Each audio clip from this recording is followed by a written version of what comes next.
نحمده ونستعينه ونستغفره ونعوذ بالله من شرور أنفسنا ومن سيئات أعمالنا من يهده الله فلا مضل له ومن يضلل فلا هادي له وأشهد أن لا إله إلا الله وحده لا شريك له وأشهد أن محمدا عبده ورسوله أما بعد فإن أصدق الحديث كتاب الله وخير الهدي هدي محمد صلى الله عليه وسلم وشر الأمور محدثاتها وكل محدثة بدعة وكل بدعة ضلالة وكل ضلالة في النار اللهم فقهنا في الدين اللهم إنا نسألك علما نافعا ورزقا طيبا وعملا متقبلا اللهم إنا نعوذ بك من علم لا ينفع ومن قلب لا يخشع ومن نفس لا تشبع ومن دعوة لا يستجاب لها. Alhamdulillah, pada pagi yang berbahagia ini, yaitu hari Ahad tanggal 5 bulan Rabiul Akhir tahun 1444 Hijriah,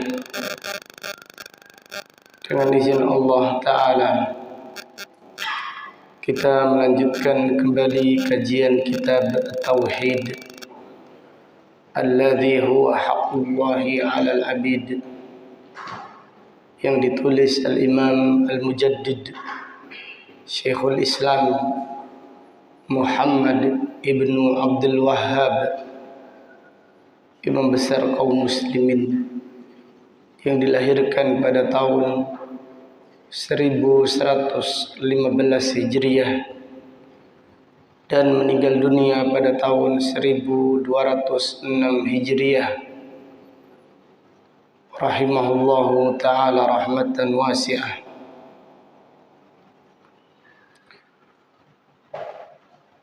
Qala al-musannifu rahimahullah, babun ma jaa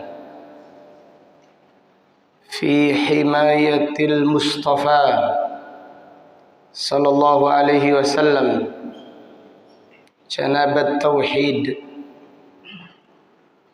wa saddihi kulla tariqin yusilu ila syirik. Bab dalil penjagaan Nabi sallallahu alaihi wasallam, yaitu Nabi sallallahu alaihi wasallam menjaga kemuliaan tauhid dan menutup semua jalan yang mengantarkan kepada kesyirikan. Bab ini menjelaskan kesungguhan Rasulullah sallallahu alaihi wasallam di dalam menjaga tauhid. Jangan sampai tauhid ini dirusak dengan kesyirikan.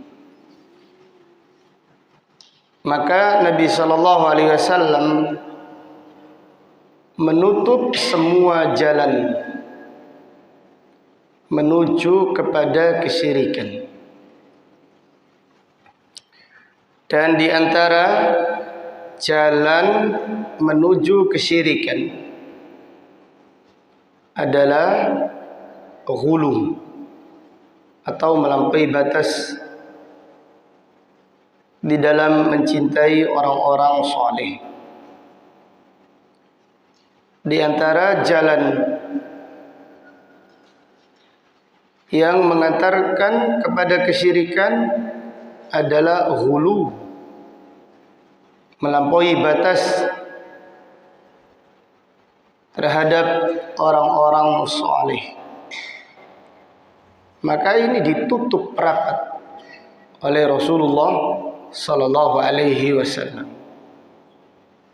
Demikian pula bid'ah. Bagaimana keterangan para ulama bahwasannya al-bid'ah qantaratun ila syirk, bahwasannya bid'ah itu jembatan menuju kesyirikan. Maka apabila bid'ah itu merajalela, pintu kesyirikan terbuka lebar-lebar.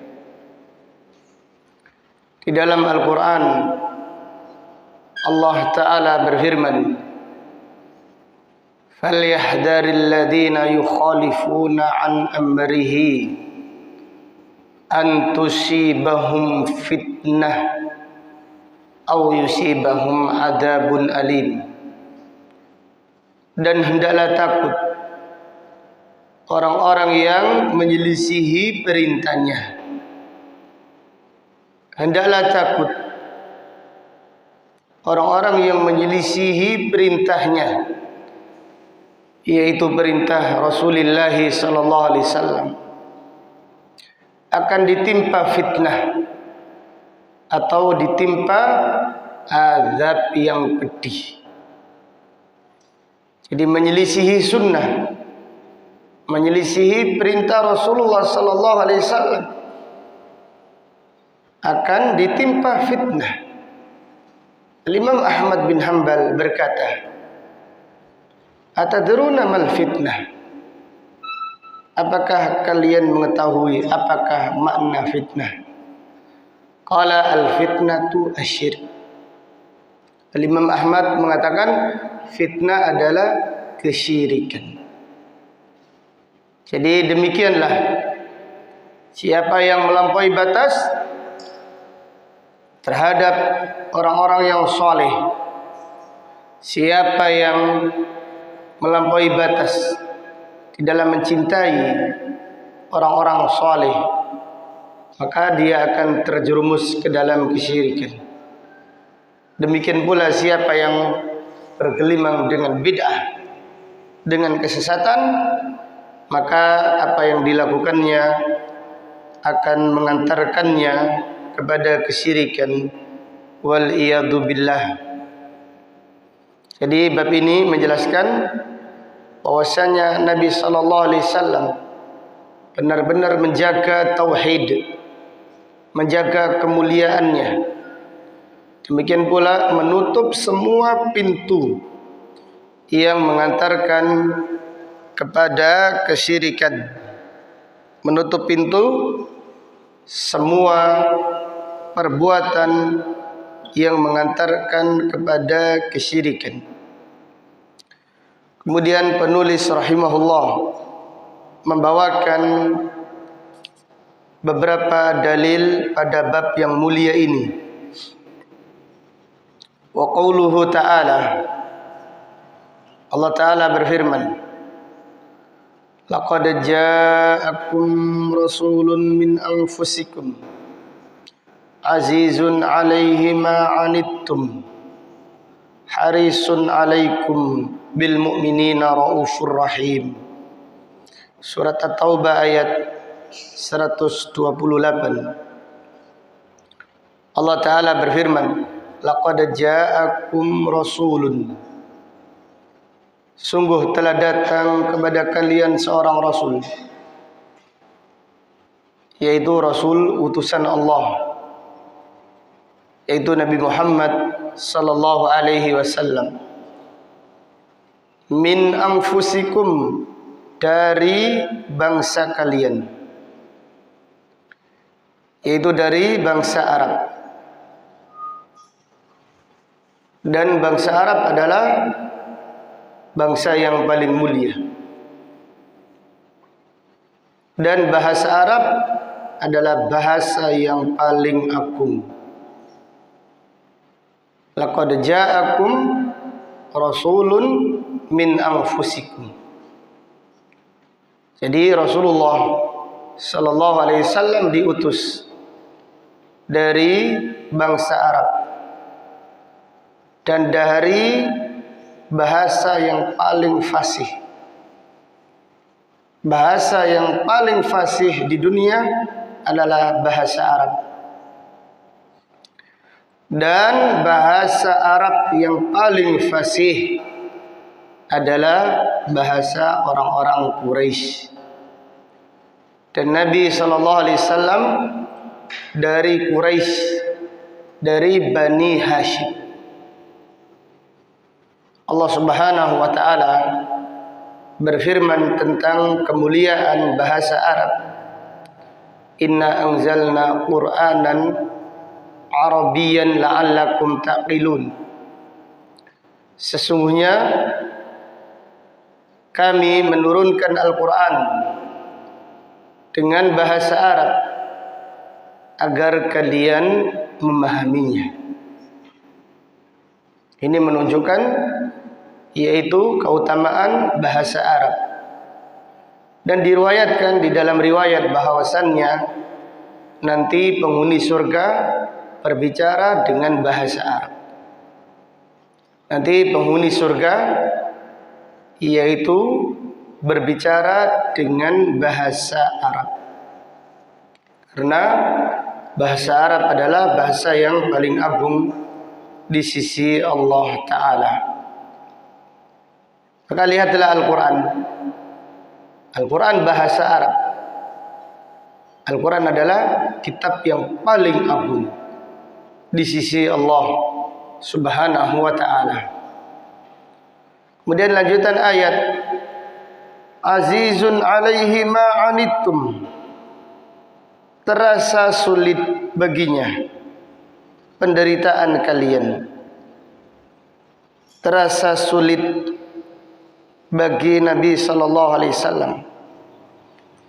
Jadi Nabi sallallahu alaihi wasallam merasa sedih apabila melihat yaitu penderitaan manusia. Ini adalah akhlaknya Nabi sallallahu alaihi wasallam. Beliau sedih apabila melihat kesulitan yang menimpa para sahabatnya. Demikian pula Nabi sallallahu alaihi wasallam sedih apabila melihat orang-orang tidak menerima dakwanya. Sedih karena kasihan. Jadi Nabi sallallahu alaihi wasallam sedih apabila ada orang yaitu memusuhi dakwanya karena kasihan kepada orang-orang yang memusuhi dakwah. Maka Allah Subhanahu wa taala menyebutkan salah satu akhlak Rasulullah sallallahu alaihi wasallam. Allah taala berfirman, azizun alaihi ma anittum. Jadi Nabi sallallahu alaihi wasallam itu suka menolong orang-orang yang susah. Sedih apabila ada orang-orang yang menderita. Harisun alaikum. Jadi Nabi sallallahu alaihi wasallam bersungguh-sungguh di dalam mendakwai kalian. Nabi sallallahu alaihi wasallam bersungguh-sungguh di dalam menyampaikan tauhid. Bersungguh-sungguh di dalam memberantas kesyirikan yang terjadi di bangsa Arab ketika itu. Jadi selama 20 tahun. Selama 20 tahun pada akhirnya Masjidil Haram yang penuh dengan berhala dibersihkan dengan dakwah Rasulullah sallallahu alaihi wasallam. Bil mu'minina raufur rahim, terhadap orang-orang yang beriman Nabi sallallahu alaihi wasallam sangat lembut lagi penyayang. Terhadap orang-orang yang beriman Nabi sallallahu alaihi wasallam sangat lembut lagi penyayang. Jadi ayat yang mulia ini adalah ayat yang agung yang dibawakan oleh penulis rahimahullah untuk menjelaskan kesungguhan Rasulullah sallallahu alaihi wasallam di dalam menjaga kemuliaan tauhid dan menjelaskan kesungguhan Rasulullah sallallahu alaihi wasallam untuk menutup semua jalan yang menuju kesyirikan. Jadi Nabi sallallahu alaihi wasallam itu sangat bersungguh-sungguh mengajak kepada kebaikan. Sangat bahagia apabila ada yaitu orang-orang Arab atau orang-orang Quraisy yang masuk ke dalam agama Islam. Nabi sallallahu alaihi wasallam sangat bahagia, senang apabila ada orang yang selamat dari kekufuran, dari kesyirikan. Dan sebaliknya, Nabi sallallahu alaihi wasallam itu sangat sedih. Nabi sallallahu alaihi wasallam merasakan berat, merasakan kasihan apabila ada orang-orang yang yaitu memusuhi dakwanya, tidak mau masuk Islam. Maka terasa berat bagi Nabi sallallahu alaihi wasallam. Maka Allah taala berfirman menghibur Rasulullah sallallahu alaihi wasallam, "Wa ma aktsarun nasi walau harasta bil mu'minin." Dan tidaklah mayoritas manusia walaupun engkau sungguh-sungguh mendakwainya, tidaklah mayoritas mereka itu beriman kepada Allah Subhanahu wa ta'ala. Wa ma yu'minu aktsaruhum billah illa wa hum musyrikun. Dan mayoritas mereka tidak beriman kepada Allah, namun mayoritas manusia itu menyekutukan Allah Subhanahu wa ta'ala. Allah Subhanahu wa ta'ala yaitu setelah melihat kegigihan dan kesungguhan Rasulullah sallallahu alaihi wasallam di dalam berdakwah, di dalam mendoakan kebaikan terutama kepada bangsanya, maka pada akhirnya orang-orang musyrik masuk ke dalam agama Islam berbondong-bondong. Jadi pada akhirnya orang-orang Quraisy semuanya masuk ke dalam agama Islam. Itu pada waktu penaklukan kota Mekah. Jadi orang Quraisy yang kufur itu sedikit dibandingkan Arab-Arab yang lainnya. Orang-orang Quraisy yang kufur itu sedikit dibandingkan bangsa Arab-Arab yang lainnya. Dan orang-orang Quraisy setelah masuk Islam tidak ada satupun dari mereka yang murtad. Jadi ketika Nabi sallallahu alaihi wasallam meninggal dunia, orang-orang Arab yang ada di kabilah-kabilah yang jauh dari Makkah dan jauh dari Madinah, mayoritas mereka murtad. Tetapi lain halnya dengan orang-orang Quraisy yang dulu memusuhi Nabi sallallahu alaihi wasallam, yang banyak sekali diturunkan Al-Quran tentang mereka, namun tidak ada satupun dari mereka yang murtad sepeninggalnya Rasulullah sallallahu alaihi wasallam. Jadi orang-orang Quraisy, jangan dipikir orang-orang Quraisy itu mayoritas mereka itu tercela. Ya, mereka tercela awalnya ketika memusuhi Islam, seperti Abu Jahal, Abu Lahab, dan yang lainnya, dedengkot Quraisy. Tapi setelah pembesar-pembesar ini, yaitu tewas pada waktu perang Badar, kemudian pada akhirnya banyak di antara mereka yang masuk Islam. Di antaranya Khalid ibnul Walid masuk ke dalam agama Islam.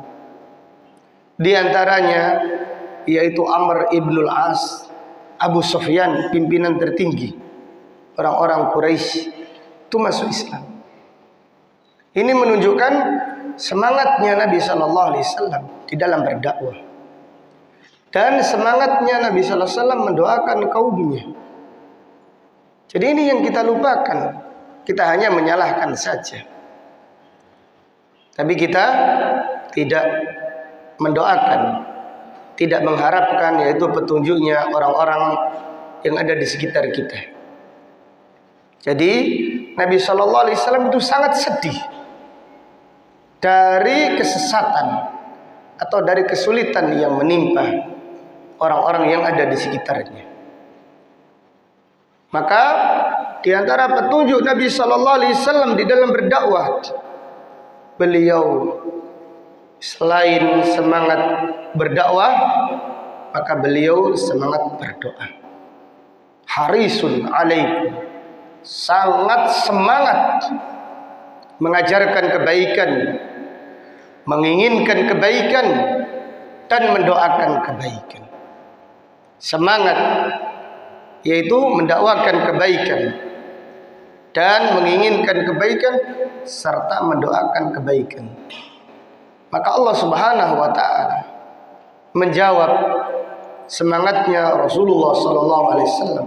Pada akhirnya orang-orang Quraisy masuk ke dalam agama Islam seluruhnya. Bahkan Ikrimah, putranya Abu Jahal, masuk Islam. Ikrimah ini putranya Abu Jahal masuk Islam. Safwan yang pernah berkata kepada Khalid ibnul Walid, Khalid ibnul Walid setelah melihat Islam ini kok menang terus, maka dia ingin masuk Islam. Dan Khalid ini sudah dibicarakan oleh Rasulullah SAW. Nabi SAW menanyakan Khalid kepada adiknya, itu yang namanya Walid, gimana saudaramu? Bagaimana dia? Sekiranya dia masuk Islam akan mendapatkan kemuliaan yang besar di sisi Allah. Subhanallah. Ini menunjukkan apa? Nabi SAW itu mengharapkan Islamnya Khalid ibn Walid, mendoakan, memikirkan. Kemudian pada akhirnya Khalid ibn Walid ingin masuk Islam setelah membaca surat dari adiknya, dan namanya Khalid, yaitu disebut Rasulullah sallallahu alaihi wasallam. Khalid datang kepada Safwan, wahai Safwan, kemana kita akan pergi? Quraisy ini sudah sedikit sudah. Kemana kita akan pergi? Marilah kita beriman kepada Muhammad sallallahu alaihi wasallam. Karena kemuliaannya adalah kemuliaan orang-orang Arab, apalagi orang-orang Quraisy. Kemuliaannya adalah kemuliaan bagi kita. Maka apa jawaban Safwan? Safwan berkata, walaupun semua manusia yang ada di dunia ini masuk Islam, tinggal aku saja, aku akan bertahan di atas kesyirikan. Walaupun yang mengikuti ajaran nenek moyang, aku saja, aku tidak akan meninggalkan ajaran nenek moyang. Tetapi Safwan sendiri pada akhirnya masuk ke dalam agama Islam. Jadi Nabi SAW di Madinah, tapi doanya terus menyebutkan orang-orang yang ada di sekitarnya dahulu di Makkah. Itu menunjukkan kasih sayang Rasulullah Sallallahu Alaihi Wasallam. Kita keluar dari kampung saja sudah melupakan doa kepada kampung kita. Yang ada ngerasani saja. Kita keluar dari kampung, bisa jadi kita dahulu ada masalah dengan mereka di jalan dakwah, tapi kita jarang mendoakan mereka. Tapi tidak demikian dengan akhlaknya Rasulullah Sallallahu Alaihi Wasallam. Maka Allah menyebutkan yaitu akhlak mulianya Rasulullah Sallallahu Alaihi Wasallam pada ayat yang mulia ini. Azizun alaihi ma anittum. Terasa berat kesulitan, terasa berat bagi Nabi Sallallahu Alaihi Wasallam dari kesulitan yang menimpa kalian. Harisun alaikum, bersungguh-sungguh memberi petunjuk kepada kalian, bersungguh-sungguh menginginkan kebaikan dan mendoakan hidayah kepada kalian. Bil mu'minina raufur rahim. Terhadap orang-orang yang beriman, maka Nabi Sallallahu Alaihi Wasallam amat sangat penyayang, amat lembut dan sangat penyayang. Kemudian penulis rahimahullah membawakan hadis an Abi Hurairah radhiyallahu anhu qala Rasulullah sallallahu alaihi wasallam la taj'alu buyutakum qubura. Janganlah kalian menjadikan rumah kalian seperti kuburan. Janganlah kalian menjadikan rumah kalian seperti kuburan. Artinya kita dilarang mengkuburkan jenazah di dalam rumah. Jadi janganlah menjadikan rumah kalian seperti kuburan.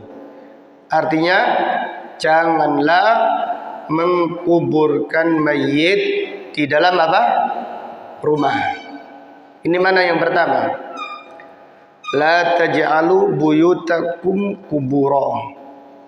Janganlah mengkuburkan jenazah di dalam kuburan. Adapun jenazahnya Rasulullah sallallahu alaihi wasallam dikuburkan di rumahnya, ini kekhususan Rasulullah sallallahu alaihi wasallam dan kekhususan para nabi dan para rasul. Karena Nabi sallallahu alaihi wasallam bersabda, "Ma min nabiyyin yamutu illa dufina haitsu qubida." Nabi sallallahu alaihi wasallam bersabda, tidak ada seorang nabi pun yang meninggal dunia kecuali dikuburkan di tempat dia meninggal dunia. Ini kekhususan para nabi dan para rasul. Adapun yang lainnya tidak boleh. Kita dilarang menjadikan rumah seperti kuburan. Dan ada sebagian masyarakat yang kuburannya ada di depan rumah. Ada sebagian masyarakat yang kuburannya ada di depan rumahnya masing-masing. Ini menyelisihi petunjuk Rasulullah sallallahu alaihi wasallam. Kemudian lanjutan hadis. Jadi Nabi sallallahu alaihi wasallam bersabda, la taj'alu buyutakum qubura. Maknanya janganlah mengkuburkan seseorang di dalam apa? Rumah. Ini makna yang pertama. Adapun makna yang kedua, janganlah meninggalkan amal soleh. Janganlah meninggalkan amal soleh di dalam rumah, seperti sholat sunnah atau membaca Al-Quran. Rumah yang tidak ada bacaan Al-Qurannya, atau rumah yang tidak pernah digunakan untuk sholat, maka rumah tersebut seperti apa? Seperti kuburan.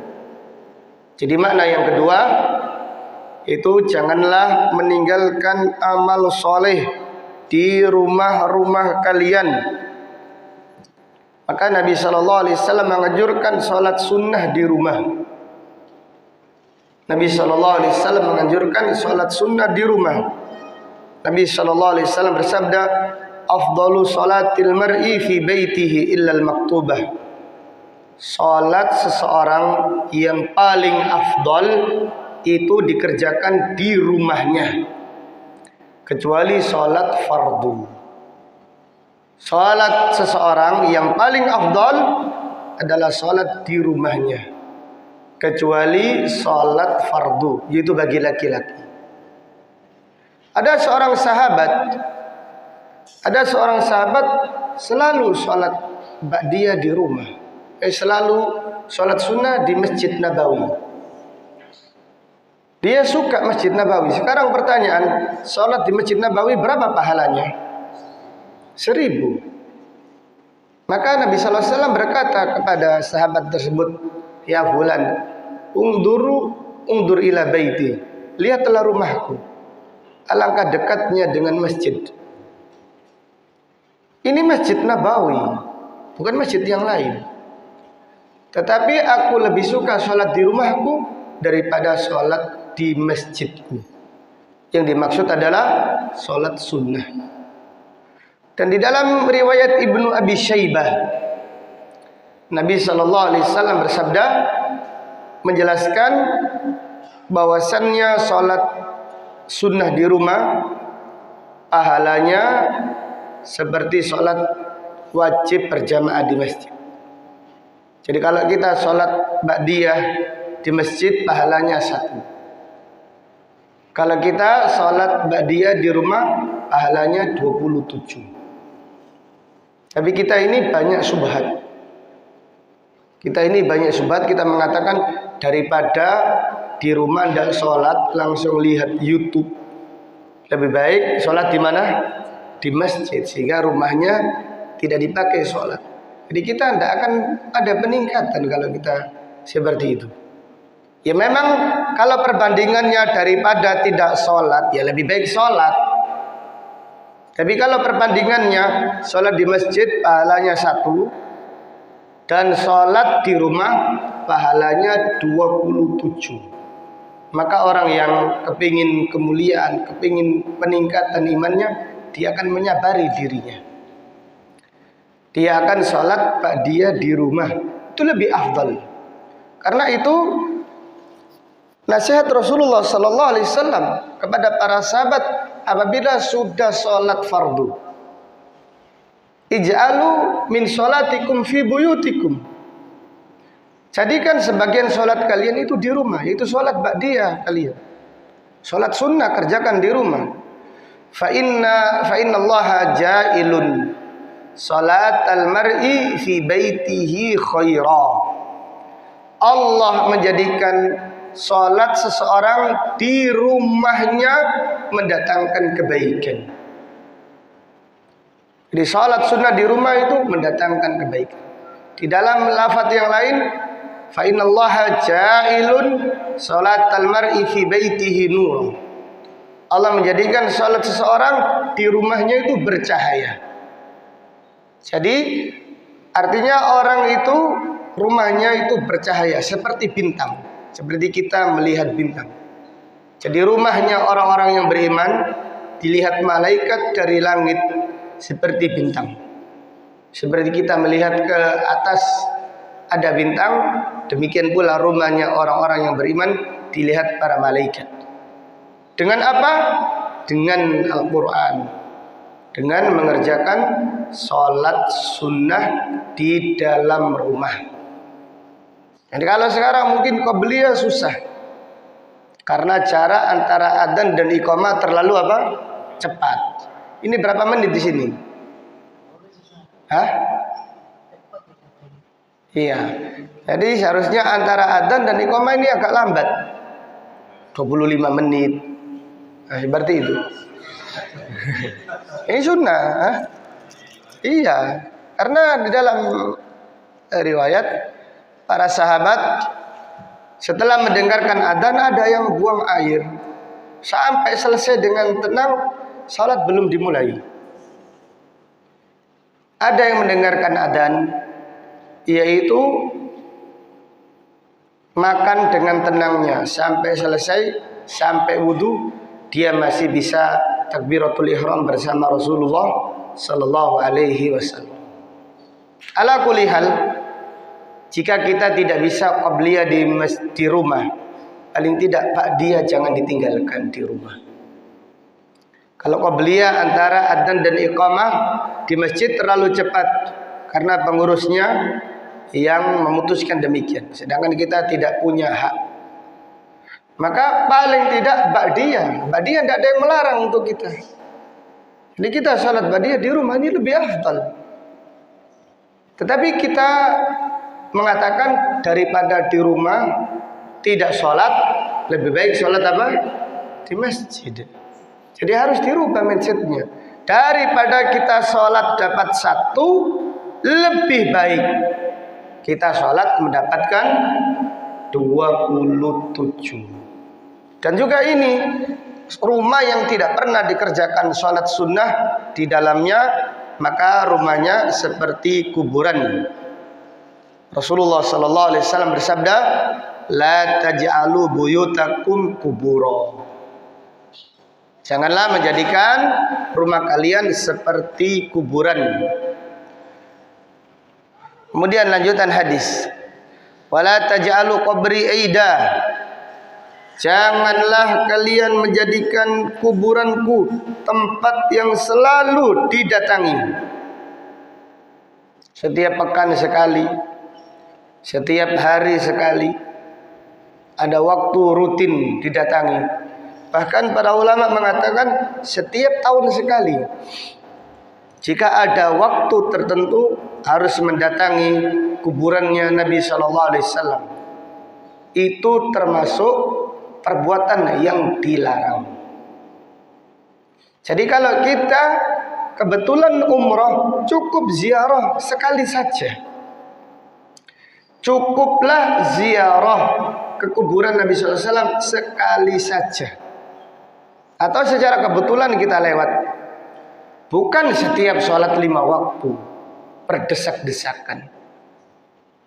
Ini satu, berdesak-desakan. Kemudian orang yang mengejar sholat di Raudhah akan ketinggalan shaf awal. Jadi yang Raudhah desak-desakan, sedangkan shaf awal ditinggalkan. Jadi apabila kita bangun subuh jam 3, kemudian datang ke masjid untuk mencari Raudhah, sudah penuh. Otomatis di shaf yang agak belakang. Shaf yang kanan terdepan kosong. Allahu Akbar. Padahal sholat subuh lebih utama di shaf yang pertama. Bukan gak ada dalilnya. Ini Raudhah lebih afdal. Tidak ada dalilnya demikian. Memang ada hadisnya, yaitu kita kalau bisa di situ. Tapi bukan untuk sholat 5 waktu. Apalagi sampai meninggalkan shaf pertama. Kalau di Raudhah shaf pertama mungkin bagus. Tapi shaf belakang dan juga bukan di Raudhah. Karena Raudhahnya sudah penuh. Jadi otomatis mau tidak mau berada di shaf yang agak belakang. Sedangkan shaf yang terdepan kosong. Ini menyelisihi sunnah Rasulullah sallallahu alaihi wasallam. Jadi Nabi sallallahu alaihi wasallam mengingatkan, wala taj'alu qabri 'idah. Janganlah menjadikan kuburanku tempat yang selalu didatangi. Apalagi ada waktu khusus. Itu setiap tahun sekali tapi ada waktunya. Atau setiap bulan sekali, atau setiap pekan sekali, atau setiap hari sekali. Jadi kalau kita umroh, cukuplah ziarah kuburannya Rasulullah SAW sekali saja. Maka para ulama, para salaf menziarahi kuburan Nabi SAW sekali saja, sesekali. Padahal mereka tinggal di Madinah, tidak terus-menerus mendatangi kuburannya Rasulullah sallallahu alaihi wasallam. Kemudian Nabi sallallahu alaihi wasallam bersabda, Nabi sallallahu alaihi wasallam bersabda, "Fasallu alayya." Bersolawatlah kepadaku. Fa inna salatakum tablughuni haitsu kuntum. Dan bersolawatlah kepadaku, karena solawat kalian sampai kepadaku dimanapun kalian berada. Jadi Nabi Sallallahu Alaihi Wasallam diperlihatkan solawat umatnya, baik ketika beliau masih hidup atau ketika beliau sudah meninggal dunia. Kemudian yang perlu dicatat, yang disebutkan dalam hadis hanyalah solawat saja, solawat dan salam, tidak amal-amal yang lain. Jadi Nabi Sallallahu Alaihi Wasallam diperlihatkan solawat umatnya, demikian pula salamnya. Dalam hadis yang lain Rasulullah Sallallahu Alaihi Wasallam bersabda, "Inna lillahi malaikatan sayyahina fil ard yuballighuna min ummatis salam." Sesungguhnya Allah memiliki malaikat-malaikat yang keliling di muka bumi. Malaikat tersebut tugasnya menyampaikan salamnya umatku. Jadi malaikat tersebut tugasnya yaitu menyampaikan salam umat Islam kepada Rasulullah sallallahu alaihi wasallam. Jadi kalau kita membaca salawat, kita mengucapkan salam kepada Nabi sallallahu alaihi wasallam, maka ada malaikat yang menyampaikannya kepada Rasulullah sallallahu alaihi wasallam. Kemudian yang harus kita pahami, bahwasannya Nabi sallallahu alaihi wasallam itu tidak mendengar salawat umatnya dari kuburannya. Nabi sallallahu alaihi wasallam tidak mendengar salam umatnya langsung dari kuburannya. Mendengar tidak. Tetapi ada malaikat yang apa? Yang menyampaikan. Tetapi ada malaikat yang menyampaikan. Jadi para nabi dan para rasul itu tidak mendengar doa orang-orang yang meminta kepada mereka. Salawat pun tidak mendengar sebenarnya.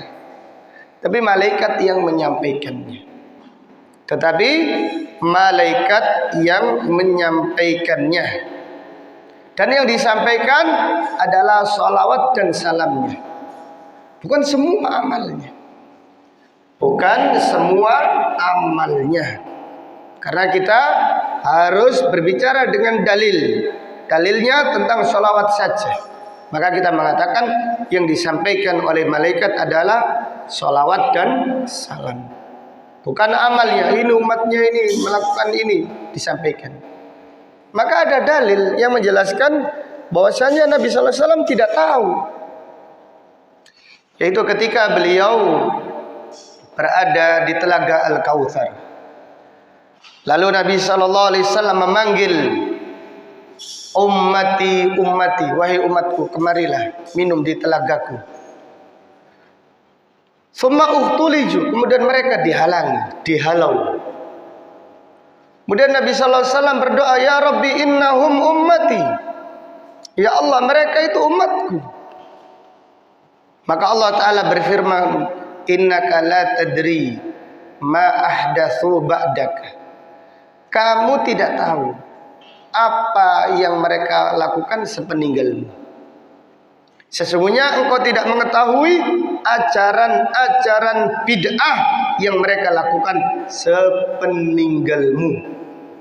Lalu Nabi Shallallahu Alaihi Wasallam berkata, "Suhqan, suhqan." Kalau demikian celaka mereka, celaka mereka.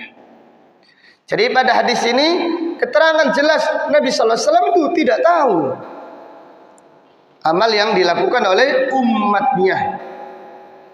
Dan yang diberitahukan malaikat hanyalah sholawat dan apa? Dan salamnya.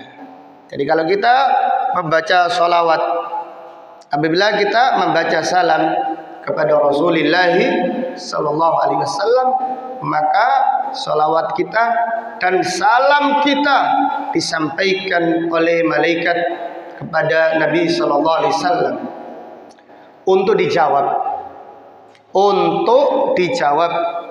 Karena siapa yang bersolawat kepada Nabi sallallahu alaihi wasallam satu kali, maka Allah bersolawat kepadanya 10 kali. Ini menunjukkan yaitu agungnya bersolawat kepada Nabi Muhammad sallallahu alaihi wasallam. Kemudian hadis berikutnya, wa an Ali ibn al-Husain radhiyallahu anhu annahu ra'a rajulan yaji'u ila furjatin kanat inda qabrin Nabi sallallahu alaihi wasallam fayadkhulu fiha fayad'u fanahahu. Dari Ali ibn al-Husain radhiyallahu anhu. Ali ini dikenal dengan Ali Zainal Abidin.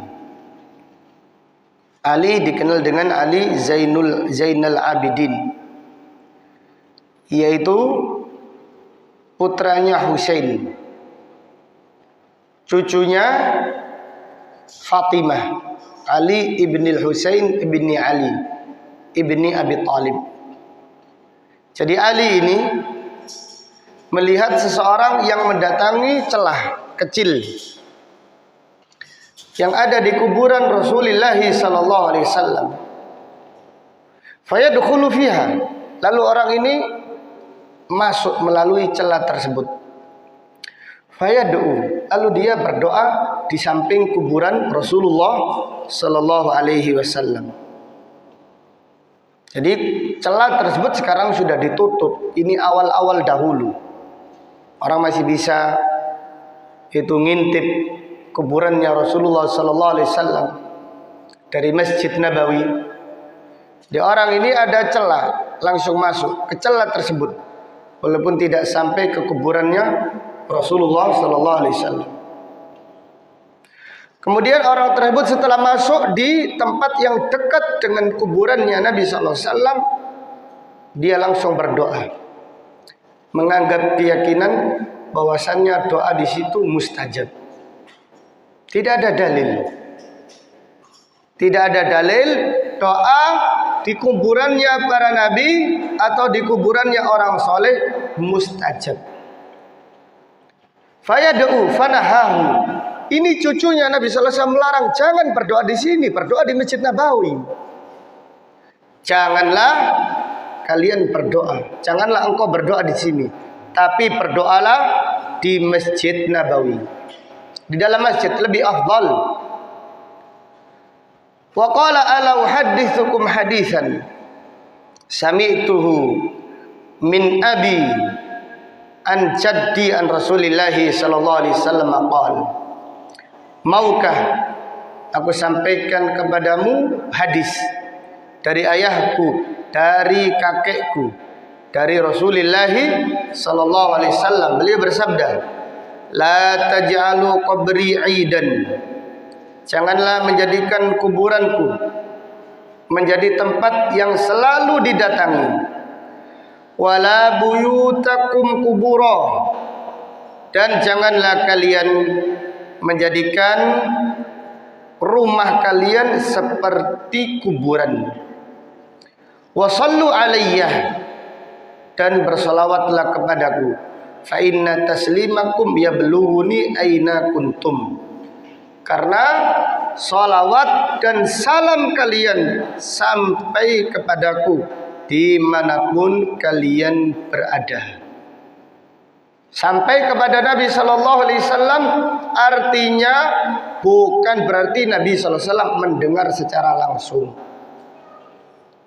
Salawat kita ini sampai kepada Nabi sallallahu alaihi wasallam. Tetapi bukan maknanya Nabi sallallahu alaihi wasallam mendengar secara langsung. Tetapi ada malaikat. Tapi ada malaikat yang menyampaikannya. Para sahabat ketika itu bertanya, ya Rasulullah, kaifa yablugh? salamana ya Rasulullah. Bagaimana salawat kita sampai kepada engkau yang sudah meninggal dunia, sedangkan jasadmu telah usang. Sedangkan jasadmu telah usang. Maka Nabi SAW bersabda, Innallaha harramal arda an ta'kula ajsadal anbiya. Sesungguhnya Allah mengharamkan bumi memakan, yaitu jasadnya para nabi dan para rasul. Jadi para nabi dan para rasul itu jasadnya masih utuh. Maka kita mendoakan supaya Allah memberikan keselamatan. Jadi mereka ada yang mengatakan, kenapa kita mendoakan Nabi sallallahu alaihi wasallam supaya diberi keselamatan? Bukankah beliau sudah meninggal dunia? Maka kita mengatakan, para ulama menjawab, kita mendoakan agar Allah memberikan keselamatan kepada Nabi sallallahu alaihi wasallam. Karena jasadnya ini selalu diupayakan untuk diculik oleh orang-orang Yahudi, oleh orang-orang kafir. Dan terjadi berkali-kali upaya untuk mengambil jasadnya para nabi atau mengambil jasadnya Nabi Muhammad SAW. Namun rencana mereka digagalkan oleh Allah Subhanahu wa taala. Jadi sahabat itu bertanya, "Ya Rasulullah, salawat kita sampai kepadamu ketika engkau masih hidup." Wajar ada malaikat yang menyampaikan. Karena ada malaikat yang menyampaikan kepada Rasulullah sallallahu alaihi wasallam. Tetapi setelah meninggalmu, maka Nabi sallallahu alaihi wasallam menjawab, "Iya.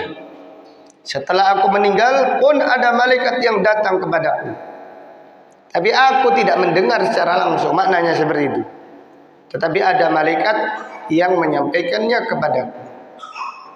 Para sahabat berkata, "Ya Rasulullah, wa kaifa wa qad arimta?" Bagaimana sedangkan tulangmu itu sudah rusak, dagingmu sudah rusak. Lalu Rasulullah sallallahu alaihi wasallam bersabda, "Innallaha harrama an ta'kula ajsadal anbiya." Sesungguhnya Allah mengharamkan bumi memakan jasadnya para nabi dan para rasul. Para ulama menjelaskan tambahan faedah. Jangankan jasadnya para nabi dan para rasul, jasadnya orang-orang yang mulia saja kadang-kadang ada yang tidak dimakan bumi. Contohnya jasadnya para sahabat yang meninggal dunia pada waktu perang Uhud. Di zamannya Muawiyah. Jadi Muawiyah itu menjadi khalifah tahun 40 Hijriah. Muawiyah mendengar berita bahwasannya sahabat ketika perang Uhud kuburannya tidak teratur. Kain kafannya satu kain kafan 3 orang. Maka Muawiyah ingin merapikan kuburan sahabat-sahabat yang meninggal dunia pada waktu perang Uhud. Mungkin digali. Jadi setelah 40 tahun kuburan yaitu sahabat yang gugur pada waktu perang Uhud digali.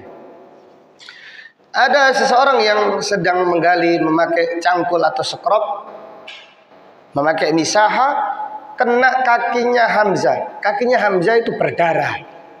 Subhanallah. Padahal sudah apa? Berpuluh tahun. Masih berdarah. Mengucurkan darah kayak masih hidup. Amr ibnul Jamuh. Subhanallah. Amr ibnul Jamuh sahabat yang mulia. Seperti tidur. Darahnya masih keluar, menetes. Masih mengalir. Amr ibnul Jamuh. Padahal sudah 40 tahun dimakamkan. Maka demikian. Para ulama mengatakan jangankan jasadnya para nabi, jasadnya orang-orang saleh pun dijaga. Ada di antara mereka ada yang dijaga oleh Allah Subhanahu wa taala. Bagaimana jasad kita? Maka kita mengatakan yang penting meninggal dunia husnul khatimah. Yang penting meninggal dunia husnul khatimah. Setelah itu serahkan kepada Allah. Setelah itu serahkan kepada Allah Subhanahu wa taala. Yang penting kita itu meninggal dunia berdoa berharap meninggal dunia yaitu dalam keadaan husnul khotimah. Wallahu taala a'lam. Dari bab ini terdapat yaitu beberapa pelajaran yang bisa diambil. Yang pertama, tafsiru ayati bara'ah. Tafsir surat At-Taubah ayat 128. Faedah yang kedua, ib'aduhu ummatahu an hadal hima ghayatal bu'di. Nabi SAW menjauhkan umatnya dari batasan ini sejauh-jauhnya. Itu diambil dari firman, dari sabda Nabi SAW, la taj'alu buyutakum qubura. Janganlah menjadikan rumah kalian menjadi kuburan. Dan kalau ada mayat yang dimakamkan di kuburan, kalau ada mayat yang dikuburkan di rumah, dikhawatirkan pada akhirnya akan disembah dari selain Allah. Maka ini dijauhkan oleh Rasulullah SAW dari umatnya. Kemudian juga sabda Nabi SAW, wala taj'alu qabri 'idah. Janganlah menjadikan kuburanku tempat yang selalu didatangi. Ini bentuk penjagaan Nabi SAW dari bahayanya kesyirikan. Karena beliau ingin menjaga tauhid supaya tidak rusak dengan kesyirikan. Kemudian perhatikanlah, apabila kita diperintahkan supaya tidak mendekati perzinahan. Apabila kita diperintahkan, apabila kita dilarang mendekati perzinahan, apalagi mendekati apa? Kesyirikan. Allah Ta'ala berfirman, wala taqrabuz zina. Janganlah mendekati perzinahan. Jangan mendekati wasilah-wasilah yang mengantarkan kepada zina, apalagi kesyirikan. Orang yang meninggal dunia tidak pernah berzina sekalipun, tapi dia menyekutukan Allah, maka dia di neraka selama-lamanya. Tapi orang yang meninggal dunia berzina terus menerus, tapi dia tidak menyekutukan Allah, tempat kembalinya di mana? Di surga. Karena tidak ada bandingnya dosa besar dengan dosa kesyirikan. Kemudian faedah yang ketiga, zikru hirsihi alaina wa ra'fatihi wa rahmatihi. Kesungguhan Nabi SAW kepada umat Islam dan lemah lembutnya beliau dan kasih sayang beliau kepada umat Islam. Jadi Nabi SAW bersabda berulang-ulang tentang bahayanya kesyirikan, tentang bahayanya melampaui batas kepada orang-orang soleh, tentang larangan menjadikan kuburan sebagai masjid, larangan mendatangi kuburan Nabi SAW terus menerus, larangan mengkuburkan seseorang di rumahnya. Ini bentuk kasih sayang Nabi SAW. Ini bentuk kasih sayang Nabi SAW yang sangat besar kepada umatnya. Karena Nabi SAW menginginkan umat Islam ini supaya istiqamah di atas tauhid. Jangan sampai tauhidnya rusak dengan kesyirikan. Kemudian faedah yang keempat, nahyuhu an ziyarati qabrihi ala wajhin mahsus. Larangan menziarahi kuburan Nabi SAW secara khusus, yaitu dengan cara yang khusus, yaitu setiap hari atau waktu tertentu. Ini dilarang, ma'anna ziyaratahu min afdalil a'mal. Padahal menziarahi Nabi SAW termasuk amal yang paling agung. Yaitu dilarang di waktu yang dikhususkan. Dilarang mengkhususkan waktu tertentu untuk menziarahi kuburannya Rasulullah SAW. Apalagi kuburan orang tua. Menjelang setiap menjelang Idul Fitri, menjelang Ramadan, menjelang Idul Adha. Ada waktu apa? Khusus. Jadi mengkhususkan ziarah di kuburannya Nabi sallallahu alaihi wasallam dilarang, apalagi di kuburan yang lainnya. Adapun ziarah ke kuburan Nabi sallallahu alaihi wasallam yang niatnya untuk mengingat kematian tidak mengapa. Ini disyariatkan untuk mengucapkan salam kepada Nabi sallallahu alaihi wasallam, untuk mengingat kematian. Bukan untuk menganggap doa di situ dikabulkan. Bukan untuk menganggap bahwasanya doa di samping kuburannya Nabi sallallahu alaihi wasallam dikabulkan. Tidak. Maka sekarang ada penjaga, alhamdulillah. Ada penjaga, setiap ada orang ziarah langsung jalan. Kalau sekiranya tidak dilarang seperti itu, mungkin ada orang yang berdiri berjam-jam di samping kuburannya Rasulullah sallallahu alaihi wasallam. Padahal ada 3 tembok yang mengelilingi. Tembok pertama, tembok kedua, tembok ketiga. Mereka tidak bisa menyentuh kuburan Rasulullah sallallahu alaihi wasallam secara langsung. Jadi demikian.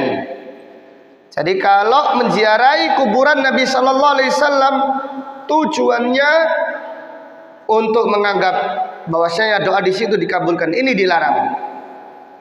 Tapi kalau tujuannya yaitu untuk mengingat kematian, untuk bersolawat, untuk salam, maka ini disyariatkan.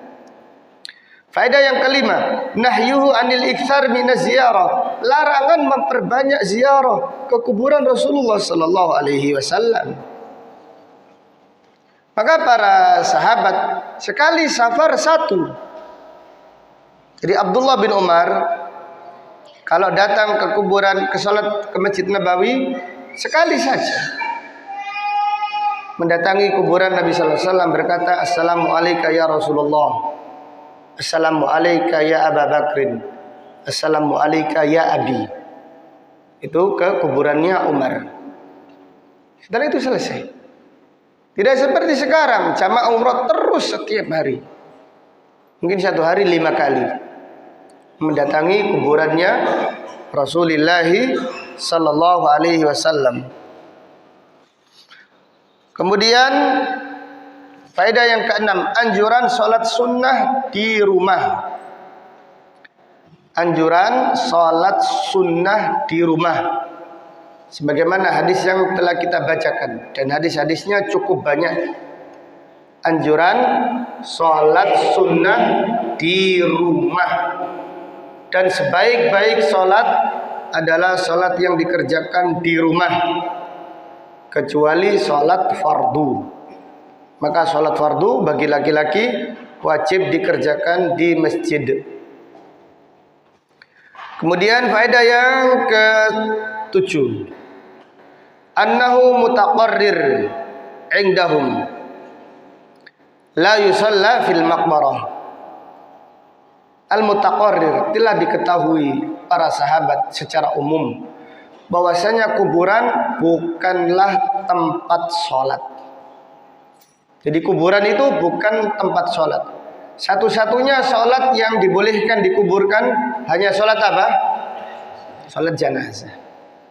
Satu-satunya sholat yang boleh dikerjakan di kuburan hanyalah sholat jenazah.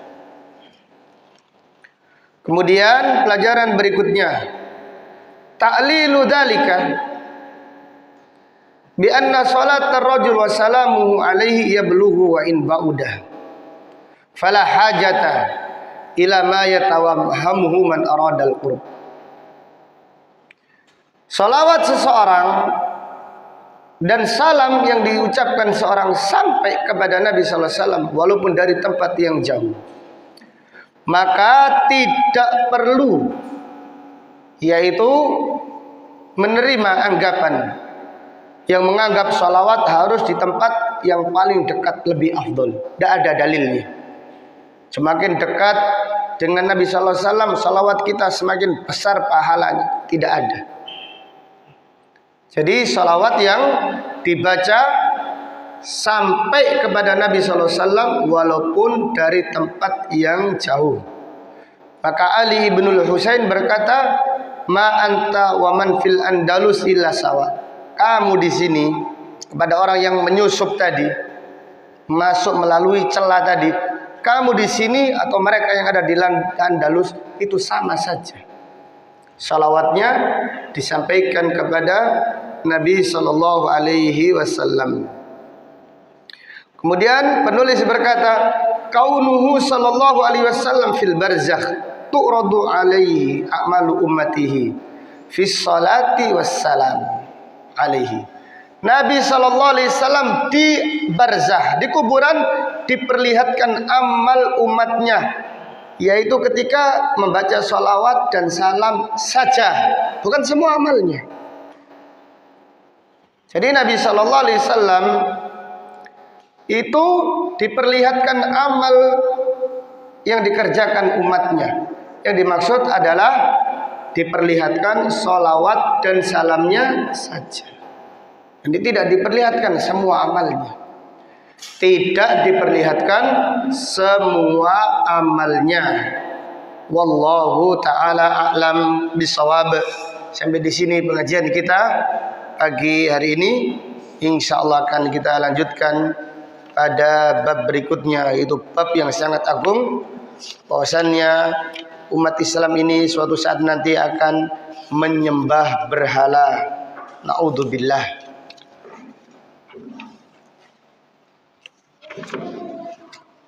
Taib, kalau ada pertanyaan saya persilahkan. Barakallahu fikum. Tafadhal jika ada pertanyaan. Naam.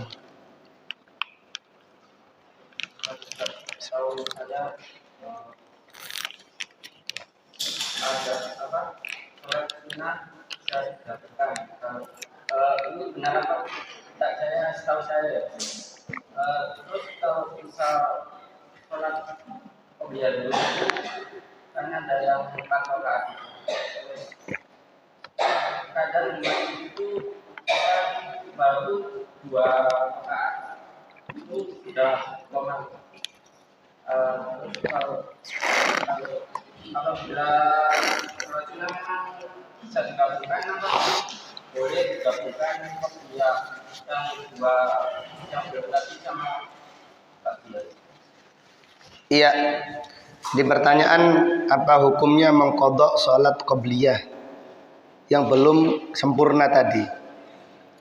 Salat qobliyah zuhur boleh 2 rakaat. Tetapi lebih afdal 4 rakaat. Qobliyah zuhur itu boleh 2 rakaat. Tetapi lebih afdal 4 rakaat. Jaga salat 12 rakaat. Siapa yang menjaganya, Allah akan membangunkannya apa? Rumah di surga. Bayangkan setiap hari dibangunkan rumah di surga 12 rakaat. Yaitu sholat qobliyah zuhur 4 rakaat, ba'diyah zuhur 2 rakaat, ba'diyah maghrib 2 rakaat, ba'diyah asar 2 rakaat, ba'diyah isya 2 rakaat, qobliyah subuh. Jadi total 12 rakaat. Total 12 rakaat.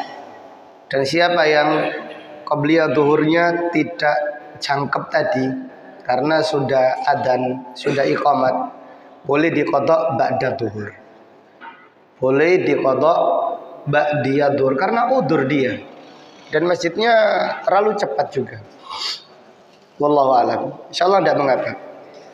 Karena Nabi SAW pernah mengqadha ba'diyah zuhur setelah asar. Jadi Nabi SAW pernah mengqadha ba'da zuhur, diqadha setelah ba'da asar. Bukan ba'da zuhur lagi, ba'da asar. Jadi mengqadha salat sunnah itu tidak mengapa. Wallahu a'lam. Ada yang lain silakan. Jadi ada sahabat yang mengqadha salat qabliyah subuh ba'da subuh.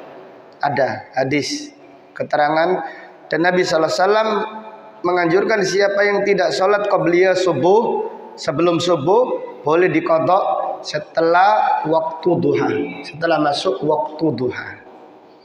Jadi mengqadha yaitu sholat sunnah itu disyariatkan. Yang masalah adalah sholat fardu. Sholat fardu tidak boleh diqadha kecuali karena udzur syar'i. Jadi sholat sunnah lebih longgar. Tapi sholat fardu ada, yaitu waktu yang telah ditentukan. Maka tidak boleh mengqadha sholat fardu kecuali karena udzur yang syar'i. Dilihat udurnya karena ketiduran, benar-benar tidak sadar, maka disyariatkan qadha. Atau karena lupa, benar-benar lupa, maka disyariatkan qadha. Atau karena udzur syar'i yang lainnya, sadar tapi dia tidak bisa meninggalkan. Seperti dokter yang sedang operasi pasiennya, otomatis dia tidak bisa meninggalkan, yaitu pekerjaannya. Maka tidak mengapa dia mengqadha salat yang ditinggalkannya tadi. Jadi kalau udurnya syar'i, maka disyariatkan mengqadha. Tapi kalau udurnya tidak syar'i, maka tidak ada qadha baginya. Jelas Mas ya? Wallahu alam. Ada yang lain? Ya Bang Satrio, betul. Mengenai sholat sunnah ba'diyah asar ini ada yang pendapat tidak ada, tapi ada yang pendapat Nabi itu pernah mengerjakan sholat ba'diyah asar. Ada juga yang mengikutinya, dan ada juga yang berpendapat bahwa itu hanya khusus untuk Nabi Sallallahu Alaihi Wasallam. Itu bagaimana? Salam. Di sholat sunnah ba'diyah asar adalah sunnah yang mahjurah, sunnah yang ditinggalkan kaum muslimin. Hadisnya di Bukhari. Aisyah radhiyallahu anha mengatakan Nabi sallallahu alaihi wasallam tidak pernah meninggalkan ba'diyah asar sampai meninggal dunia. Nabi sallallahu alaihi wasallam, Aisyah berulang-ulang di hadis Bukhari berkata, "Ma tarakahuma hatta laqiyallah." Tidak pernah Nabi sallallahu alaihi wasallam meninggalkan ba'diyah asar sampai meninggal dunia. Nabi sallallahu alaihi wasallam, kata Aisyah, tidak pernah mendatangi rumahku kecuali salat ba'da asar. Aisyah radhiyallahu anha berkata, "Rakaatain ma tarakahuma Rasulullah sallallahu alaihi wasallam sirran wala alaniyah." Hadis Bukhari juga. Dua rakaat yang tidak pernah ditinggalkan Rasulullah sallallahu alaihi wasallam adalah 2 rakaat qablah subuh dan 2 rakaat ba'diyah maghrib.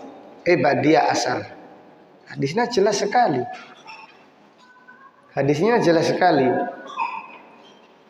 Memang awal mulanya hadis Ummu Salamah. Awal mulanya Nabi sallallahu alaihi wasallam mengerjakan ba'diyah asar ini qadha ba'diyah zuhur. Awalnya qadha. Tetapi setelahnya Nabi sallallahu alaihi wasallam melakukan terus-menerus. Memang ada syariat itu kadang-kadang disyariatkan karena momen tertentu, karena kondisi tertentu. Setelah itu Nabi sallallahu alaihi wasallam melakukannya terus-menerus. Seperti qashar. Qashar itu awal mula syariatnya karena takut diserang musuh, maka sholat duhur menjadi 2 rakaat. Allah Ta'ala berfirman, wa idza darabtum fil ardi, jika kalian safar di zaman dahulu yang Islam masih sedikit. Wa idza darabtum fil ardi falaisa 'alaikum junahun, tidak ada dosa bagi kalian an taksuru minas shalah, tidak dosa bagi kalian mengqashar salat jika kalian takut kepada orang-orang kafir. In khiftum an yaftinakumul ladina kafaru innal kafirina kanu lakum aduwwam mubina. Sesungguhnya orang-orang kafir adalah musuh yang nyata. Jadi awal mulanya qashar karena apa? Takut. Umar berkata, "Ya Rasul, kita ini sudah aman sekarang. Menang sudah Fathu Mekkah. Apakah kita tetap qashar?" Maka Nabi sallallahu alaihi wasallam berkata, "Shadaqatun tasaddaqallahu alaikum." Sedekah yang Allah berikan pada kalian, faqbalu shadaqatallah, maka terimalah sedekah Allah. Jadi awal mula qashar itu karena takut. Sekarang sampean safar biasa tetap qashar. Demikian pula ba'diyah asar ini awalnya mengqadha. karena ada tamu Nabi SAW mengajari Islam. Belum sempat sholat 2 rakaat ba'da duhur, maka diqadha di rumahnya Ummu Salamah itu ba'da asar. Ini awal mulanya. Tetapi setelah itu Nabi SAW terus menerus melakukannya berdasarkan hadis Aisyah tadi. Para sahabat sepeninggal Nabi SAW, terutama di zamannya Umar bin Khattab, orang-orang itu sholat, jadi orang-orang dahulu ya, kalau sholat dari duhur sampai asar. Imannya orang dahulu itu jangan dibayangkan dengan orang sekarang. Jadi kalau sudah sholat pada duhur, sholat terus sampai asar. Kalau sholat pada maghrib 2 rakaat sampai isya. Demikian mereka itu sholat pada asar terus sampai maghrib. Ini dilarang. Ini yang dikhawatirkan Umar ibnul Khattab. Maka Umar itu memukuli orang-orang sholat pada asar. Tetapi anehnya Umar sendiri sholat 2 rakaat pada asar. Jadi yang melakukan satu Aisyah, kemudian diantaranya Umar sendiri sholat ba'da asar. Kemudian diantara yang mengerjakannya adalah Tamim Ad-Dari, kemudian Khalid Al-Juhani, Zaid ibnu Khalid Al-Juhani. Zaid ini dipukul oleh Umar. Demikian pula Tamim Ad-Dari dipukul oleh Umar. Jangan sholat ba'da asar. Maka Tamim Ad-Dari berkata, wahai Umar, pukulin kamu. Kamu waliul amr, pukulin. Saya tidak akan meninggalkan sunnah gara-gara pukulanmu. Umar berkata, aku tidak khawatir kamu seorang sahabat. Tapi aku khawatir orang-orang setelahmu nanti sholat terus sampai menjelang maghrib sholat. Ini yang dilarang, yang dikhawatirkan Umar. Di antara yang melakukan sholat ba'da asar adalah Ali bin Abi Thalib. Jadi intinya sholat ba'da asar itu sunnah. Tapi kalau kita yaitu ba'da asar, sekarang sholat asar jam 3, sholat tidak masalah. Malah sekarang asar jam setengah 3. Masih matahari masih terang benerang. Dilarang itu kalau matahari bayangan benda sudah 2 kali benda. Jadi kita bayangan ini katakan berapa mili, berapa senti, 10 senti ya, anggap aja 10 senti. Bayangan benda 20 senti, ini sudah dilarang. Terutama matahari mau terbenam, itu malah diharamkan. Karena ketika matahari terbenam di atas tanduk apa? Setan. Itu maksudnya. Jadi Umar melarang menjelang maghrib itu, bukan ba'da asarnya langsung. Tetapi karena orang-orang itu tidak paham, maka dilarang sekali oleh Umar ibn Khattab. Jadi demikian. Jadi sholat ba'da asar itu sunnah mahjurah. Maka apabila kita mendengar hadis seperti, koreksi lagi nanti. Siapa yang punya Sahih Bukhari terjemahannya lihat tentang waktu sholat, bab mawaqitus sholat. Ada bab mengqadha sholat. Kemudian Imam Bukhari membawakan hadis Aisyah berulang-ulang. Ada hadisnya Aisyah. Maka Aisyah berkata, walladzi dhahaba bihi, yang dilakukan Nabi sallallahu alaihi wasallam ma tarakahuma, Nabi sallallahu alaihi wasallam tidak pernah meninggalkannya. Kita ini ridho, Aisyah itu diridhoi Allah. Aisyah itu wanita yang paling jujur. Aisyah radhiyallahu anha itu a'lamu nisa'il alamin, wanita yang paling luas ilmunya di muka bumi. Semua istri Nabi kalah ilmunya dengan Aisyah. Bukan hanya istrinya Nabi sallallahu alaihi wasallam saja, semua nabi-nabi yang lainnya kalah dengan Aisyah radhiyallahu anha. Wanita yang sangat cerdas. Aisyah berkata, Nabi sallallahu alaihi wasallam itu tidak pernah meninggalkan ba'da asar sampai meninggal dunia. 1. Aisyah berkata lagi, setiap kali Rasulullah sallallahu alaihi wasallam datang ke rumahku ba'da asar selalu sholat 2 rakaat. 2. Aisyah berkata lagi, 2 rakaat yang tidak pernah ditinggalkan Nabi sallallahu alaihi wasallam qabliya subuh dan ba'da asar. Apalagi sekarang? Hadisnya sangat jelas. Cuma gara-gara ada hadis Nabi SAW melarang sholat pada asar dan pada apa? Subuh. Maka kita menggabungkan. Hadis larangan sholat pada subuh mutlak. Kecuali kalau kita datang ke masjid untuk sholat tahiyatul masjid. Tapi sholat pada asar tidak mutlak. Karena Nabi SAW mengerjakan pada asar. Maka larangan sholat pada asar artinya apabila matahari sudah mulai terbenam, sudah berubah warnanya, sudah bayangan benda ini 2 kali dari bendanya. Nah, seperti itu. Sudah mulai menguning, artinya sudah mulai memerah, sudah berubah warnanya, tidak terang. Maka itu sudah mulai masuk waktu makruh. Nah, ini sudah dilarang. Apabila matahari sudah mulai terbenam, maka ini waktu haram. Jadi kalau kita datang ke masjid, yaitu untuk pengajian pada maghrib, kita datang ke masjid sebelum adzan. Kalau kita datangnya awal 10 menit, sholat tahiyatul masjid, tidak apa-apa. Tapi kalau 5 menit atau 3 menit sebelum adzan kita tahiyatul masjid, ini waktu yang haram itu. Lebih baik kita menunggu sebentar. Karena waktu proses matahari terbenam ini waktu yang diharamkan.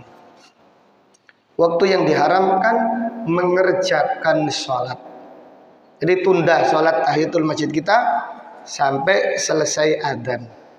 Kecuali kalau kita datang lebih awal, 15 menit atau 10 menit, matahari masih kelihatan bulat. Walaupun warnanya berubah, ini masih waktu makruh. Waktu makruh tidak boleh sholat ba'diyah asar, tapi boleh sholat tahiyatul masjid. Tapi kalau sudah mulai condong, sudah mulai tidak kelihatan sedikit, proses terbenam, ini waktu haram. Jelas Mas Satrio ya. Kesimpulannya insya Allah walaupun khilaf panjang lebar, pendapatnya Imam Bukhari insya Allah pendapat yang lebih kuat dalam khilaf ini. Karena Imam Bukhari membawakan dalil, menggabungkan 2 dalil. Itu sholat ba'diyah asar adalah sholat yang sunnah. Syekh Albani rahimahullah mengatakan sholat ba'diyah asar sunnatun mahjurah, sunnah yang ditinggalkan oleh kaum muslimin. Wallahu a'lam. Ada yang lain? Cukup ya. Insyaallah akan kita lanjutkan pada pengajian yang akan datang. Wallahu ta'ala a'lam. Allahumma qsim lana min khasyiatika ma tahulu bihi bainana wa baina ma'asik, wa min ta'atika ma tuballighuna bihi jannatak, wa min al-yaqini ma tuhawwinu bihi alaina masa'ibad dunya, wa mati'na bi asma'ina wa absarina wa quwwatina ma ahyaitana, waj'alhu al-waritha minna, waj'al tha'rana 'ala man dhalamana, wansurna 'ala man 'adana, wa la taj'al musibatana fi dinina, wa la taj'alid dunya akbar hammina, wa la mablagha ilmina, wa la tusallit 'alaina man la yarhamuna. Subhanakallahumma wa bihamdika asyhadu an la ilaha illa anta astaghfiruka wa atubu ilaik. Wa sallallahu ala nabiyyina Muhammad wa ala alihi wa sahbihi wa sallama tasliman katsira. Walhamdulillahi rabbil alamin. Assalamualaikum warahmatullahi wabarakatuh.